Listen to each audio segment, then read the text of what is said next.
Good morning students. In 11th standard computer science we are discussing about C++ data types.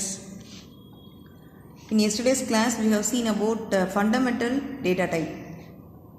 Fundamental means the data type which has been defined already, and about that we have discussed, and one example program also we have seen yesterday. That is just to get two numbers and we are adding and printing the sum, that's all. And next we are entering one character, the next character we are printing. For that also we have seen one program. Next let us see one other program. Hash include IO string. It is a preprocessor directive. It is a header file using namespace standard. Then integer main I have given. Next I am using one variable integer n. N is a variable of type integer. It can store whole numbers. Then character ch. Ch is a variable of type character. Now previous program we have entered the letter and we are displaying the next letter. Here also the same. Here what we are doing, we are going to enter the ASCII code. See out, enter the ASCII code will be printed.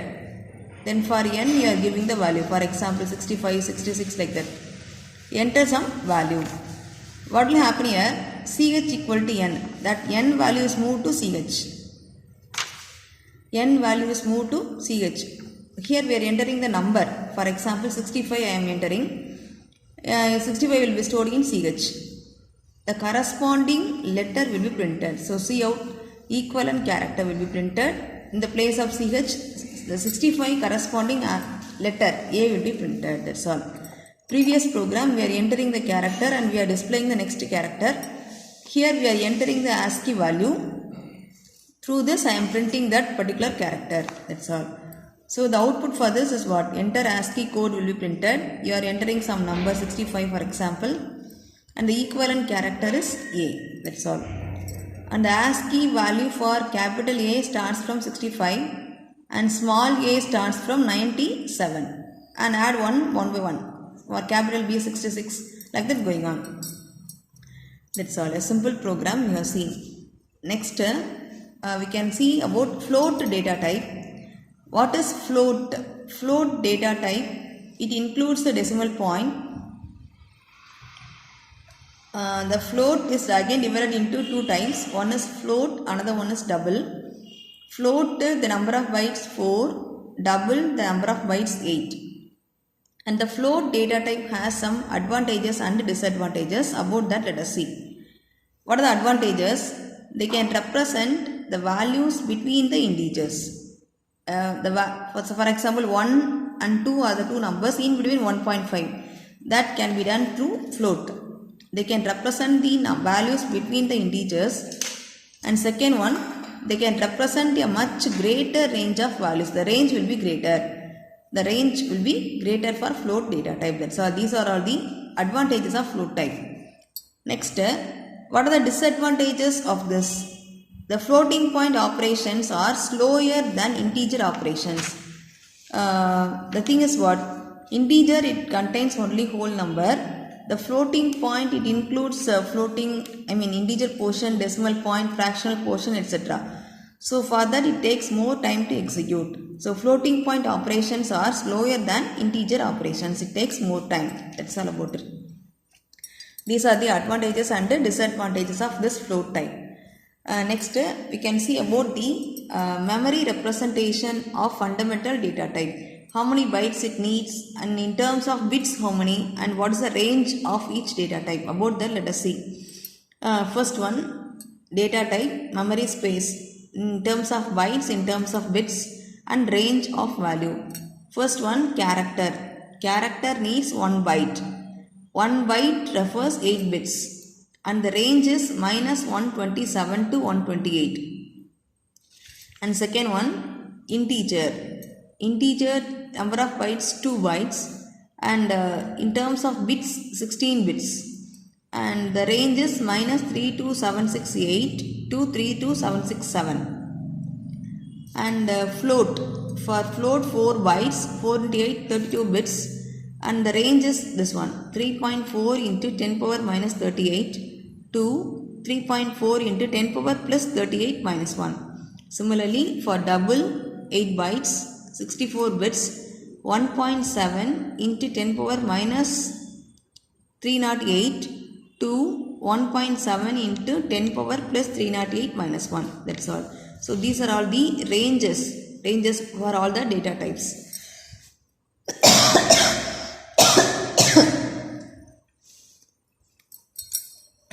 That's all.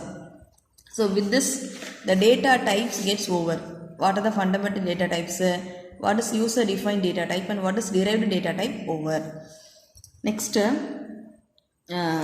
see, user defined data type means what? The user can create their own data type. That is called user defined data type. User can create their own data type. That is called user defined data type. And for derived data type, these are the examples. It is derived from the fundamental array, function, pointer, reference. These are the examples for derived data type. That's all about it. So with this, the data type concept over, and we have seen some examples, and then the memory bytes we have seen. Next, we are going to start with a new topic called data type modifiers. What is a modifier? Modifier is used to change one data type into another. So, you can define modifier like this. Modifiers can be used to modify the memory allocation of any fundamental data type. One data type can be changed into another one through modifier.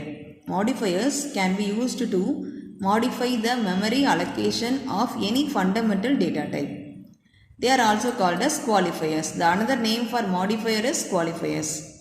And what are the 4 modifiers we can use? Signed, unsigned, long, short. Signed means what? We are giving importance to sign, positive or negative. Suppose if you take integer needs 2 bytes. If you take signed integer, among the 2 bytes, the first byte is used to store the sign, whether it is positive number or negative number. Similarly, unsigned means what? We are not giving importance to sign. Both the bytes are used to store the value. This is called unsigned. Signed, unsigned, long and short. About that we are going to see. Long means the number of bytes increased. Similarly, short means it is decreased. So let us see one by one. What are the modifiers and how many bytes it needs? First one, short. Short, maximum it refers short integer. It needs 2 bytes. Next, unsigned short. It also needs 2 bytes.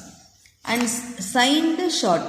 It needs 4 bytes. Signed short. It needs 4 bytes. An integer, normal integer needs 2 bytes.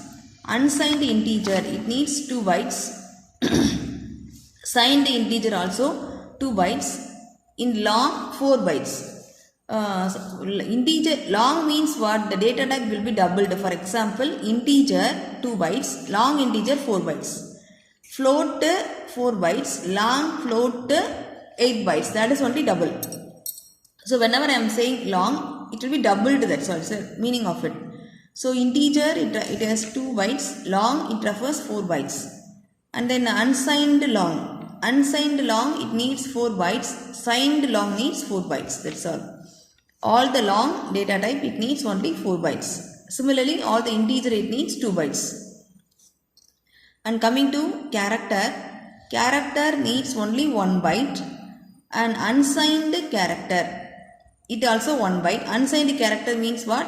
We are not giving importance to sign. Signed character only 1 byte. Float 4 bytes.